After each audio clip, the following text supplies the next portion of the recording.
5 ghosts caught on tape. Haunted Mukbang. Si Boss Reno ay isang vlogger sa Pilipinas kung saan gumagawa siya ng pagmumukbang sa mga haunted places. Isang beses, nagpunta siya sa sementeryo para doon gawin ang content niya. Ang tema, kakain siya ng samyang noodles sa gitna ng nakakatakot na lugar. Makikita sa noon niya na pinagpapawisan na siya sa takot o sa anghang ng samyang. Bago niya maubos ang noodles, pinakita niya sa kanyang viewers kung gaano ka-creepy ang sementeryo at dito may nahagip ang camera. Nakakatakot dito pag madilim, tingnan nyo. Walang flashlight ha. Dilim mo. Creepy. Grabe ang creepy dito. Yun. Dito ang dilim din dito.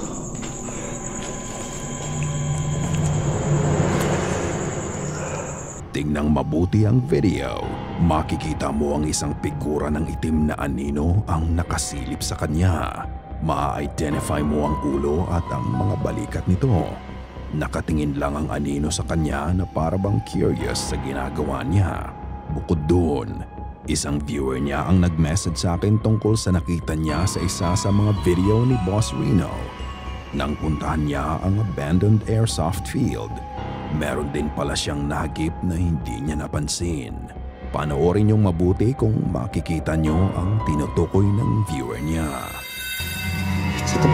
Ito pa. Creepy to. Dito ako galing kanina.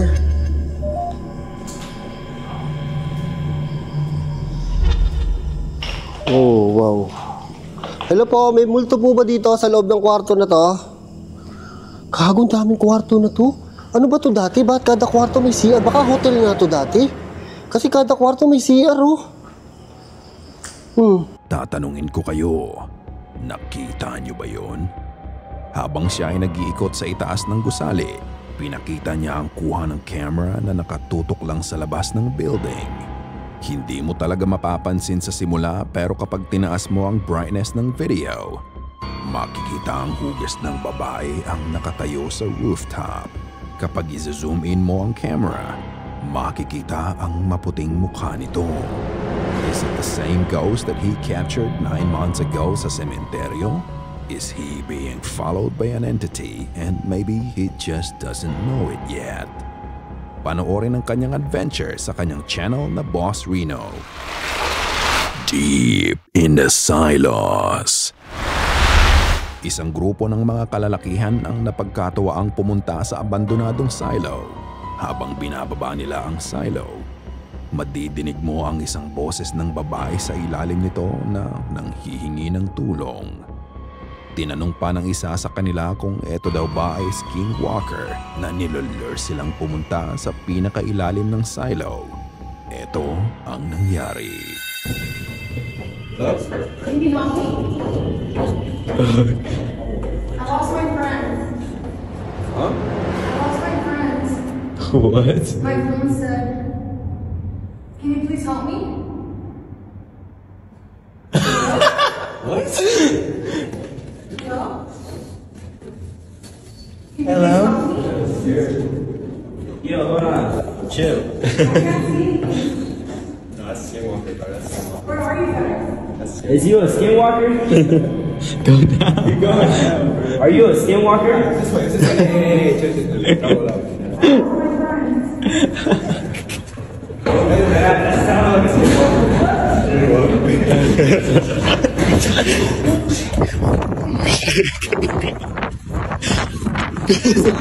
Boses ng babae ay masyadong kalmado para sa isang taong nanghihingi ng tulong.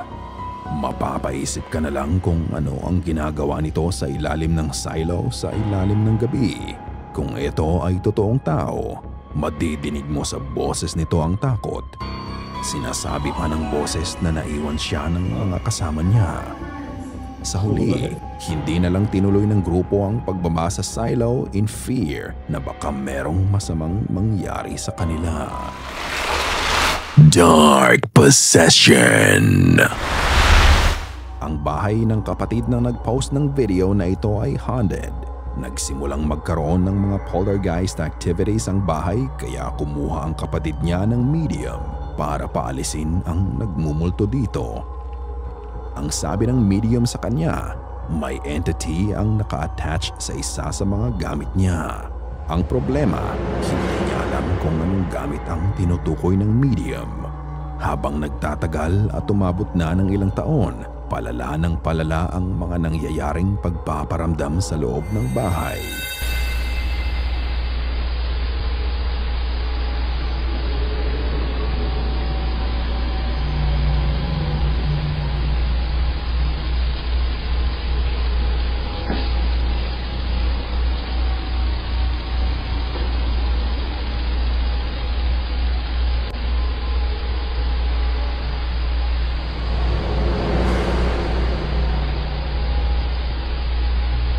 Sa simula ng video, lumabas ang dalawang flying orbs. Ang sabi sa comment section, maaaring dust lang to, pero paano mo ipapaliwanag ang mga sumunod na nangyari? Dahil kusa na lang bumukas ang pinto sa kaliwang bahagi ng video. Ang sumunod na nangyari mas nakakabahala. Mula sa kitchen island, makikita ang paglabas ng itim na mist o usok. No shape, no form. Just a pure black anomaly. Mukha itong wave ng tubig na gumalaw pa kanan and suddenly it just disappeared. Nung minsan habang nagtatrabaho ang kapatid niya sa sala, patuloy pa din ang pananakot ng mga espiritu sa bahay sa kanya.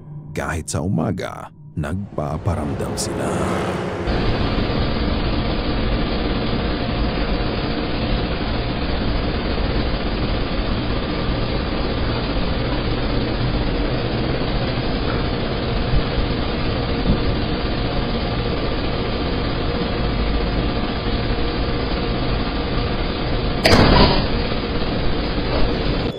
Habang nagtatrabaho ang kapatid niya, bigla na lang sumara ang pinto ng kwarto sa likuran niya, dahilan para ikagulat niya. Pero bukod doon, bago mangyari ang biglaang pagsara ng pinto, makikita mo din ang nakabukas na pinto sa kaliwa. May liwanag na nanggagaling dito. Strangely, parang may dumaan sa loob ng kwarto na yun, kaya bahagyang natakpan ang ilaw sa loob nito. After this event, they have captured another creepy video.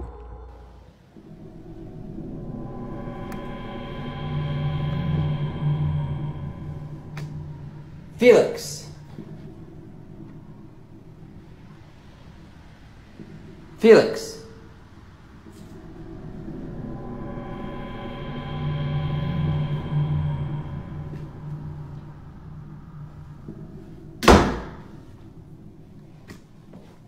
Hinahanap ng kapatid niya ang pusa niya na si Kittles. Habang naghahanap siya, napatutok naman ang camera sa isa sa mga pinto sa harapan niya. May itim na anino ang makikitang nasa likod nito. At maya-maya pa, kusa na lang din nagsara ang pinto. Ang nakakapagtaka, ang anino sa likod ng pinto, wala ang bottom half body nito. What kind of dark spirit is lurking in his house? We'll get to see more kapag may nakuhaan uli silang video. The Roomba. Si Mickey ang nag-aalaga sa lola niya na merong Alzheimer's. Kaya pansamantala, dun muna siya nakatira sa bahay ng kanyang lola. Mahina na ang lola niya. Dependent na ito para sa kanyang daily living. Hindi kaila kay Nicky na haunted ang bahay. Dahil may mga pagkakataon na may nararamdaman na din sila doon kahit nung mga bata pa sila. Dahil iisa lang ang TV sa bahay, wala siyang ibang choice kung hindi panoorin ang kanyang paboritong show sa sala paggabi. One night, something strange happened. Nakita niya ang lola niya na nakatayo sa paahan ng kama. Inalabas niya ang kanyang camera para kuhaan ang mga pangyayari.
What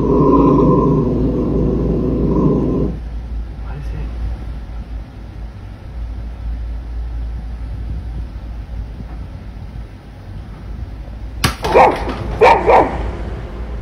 Nakatayo ang lola niya sa paahan ng kama na parang may tinitignan siya na kasama niya sa loob ng kwarto.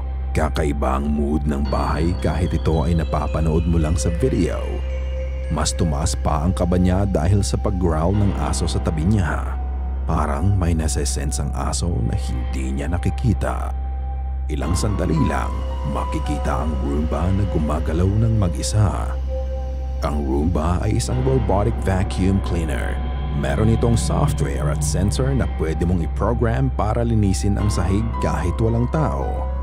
Habang binivideo niya ang mga kakaibang nangyayari sa loob ng bahay, nagulat na lang siya nang may nahulog na bagay sa tabi ng Roomba.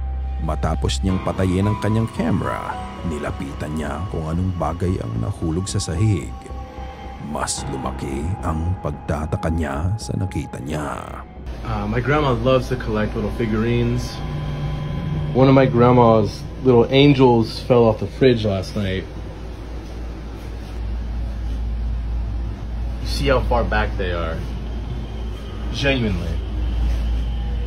I mean, the significance of an angel falling and not legitimately anything else she has. Ang nahulog sa sahig ay ang mini statue ng isang anghel na ayon sa kanya ay ang paboritong statue ng lola niya. Is it just a coincidence? What's baffling him even more is how did it get thrown? Nakagitna ito sa taas ng refrigerator. Kailangang may kumuha nito at ibato para dun mahulog sa tabi ng Roomba. Hindi mawala sa isip niya ang mga nangyari nung gabing yun until magkaroon siya ng realization. Para i-verify ang hinala niya, nagpatulong siya sa girlfriend niya. Alright, I wanted to show you guys something. Honestly, I'm a bit in disbelief. But no, I'm pretty sure it's just a plug-in charger. I brought my girlfriend Claire here so she can help demonstrate. But can you try to step in front of that? So it just does that. Move away. So that comment says that the Roomba doesn't do that unless someone's in front of it. My question is, like, why was he doing it last night? It is kind of creepy with a smiley face and everything.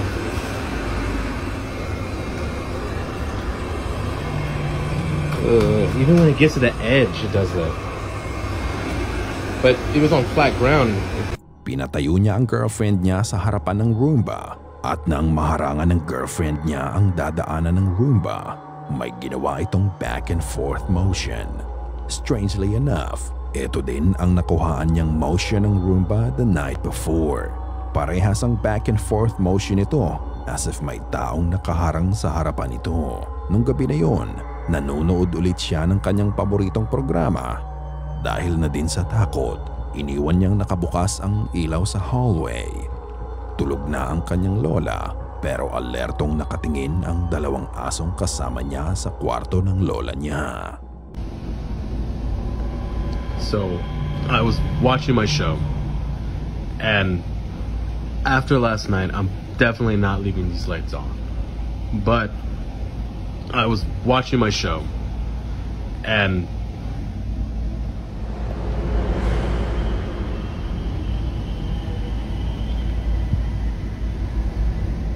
there's nothing there.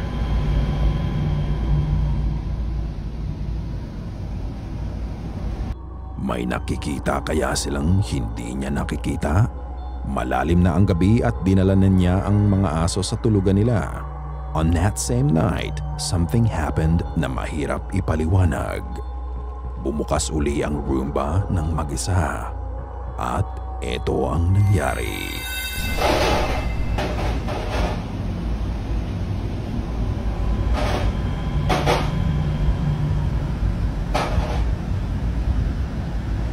Whoa.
go.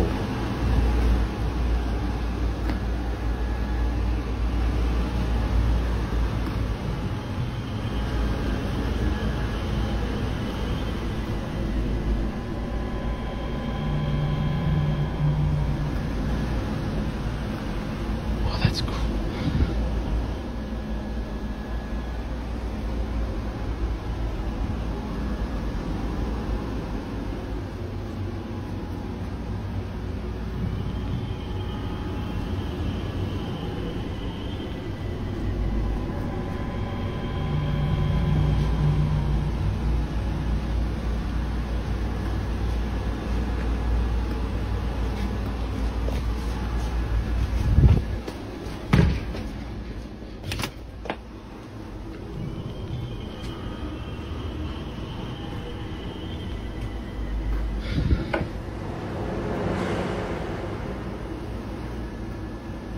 Jesus!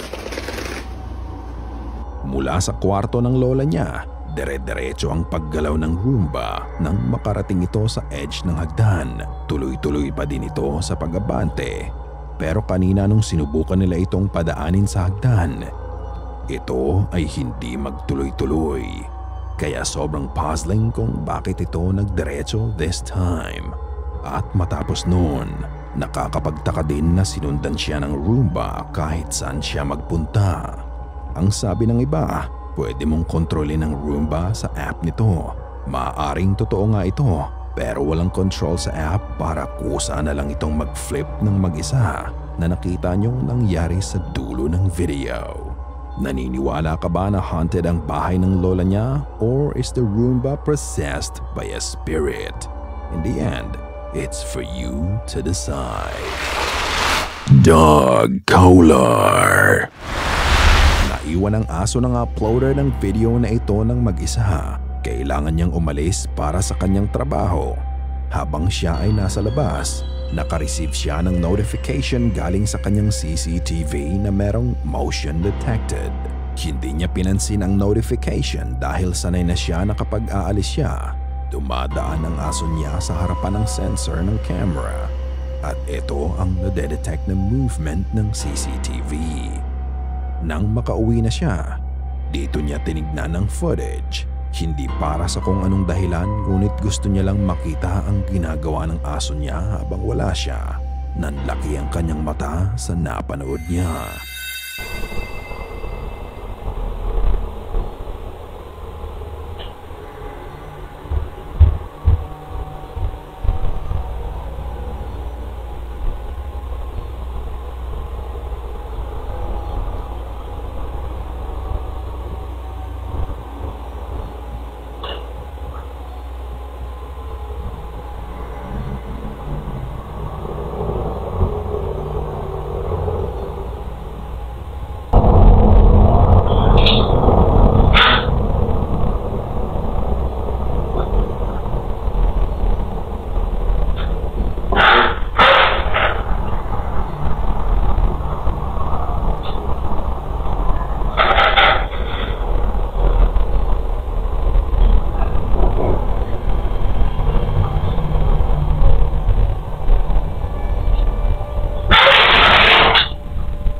Bago ko simulan ang nangyari sa video, please know, ayon na din sa mismong uploader ng video na maayos ang kalagayan ng aso niya.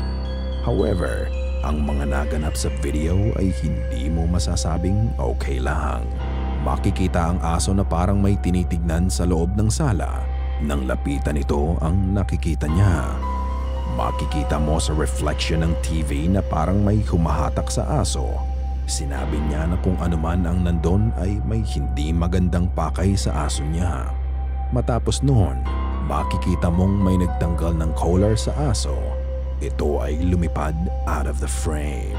Pwedeng na-shake off lang ng aso ang collar pero ayon din sa may-ari, matibay ang collar na yun at hindi ito basta-basta maaalis. Not unless kung may taong magtatanggal nito. Ano sa tingin niyo ang nangyari? Kayo na ang bahalang humusga. Salamat sa panunood at kita-kita ulit tayo sa susunod pang mga videos. Paano? See ya! Sana ay kinilabutan ka sa mga video na aming itinampok ngayong gabi. Kung may nais kang ibahagi ay bukas ang aming email na goosebumpstopstories@gmail.com at Facebook page. Check out our TikTok page na din at Goosebumps Top 5. At kung hindi ka pa nakasubscribe at nakalike sa channel at video na ito, gawin mo na. Kung nais mong walang nilalang na bumisita sa'yo mamayang gabi.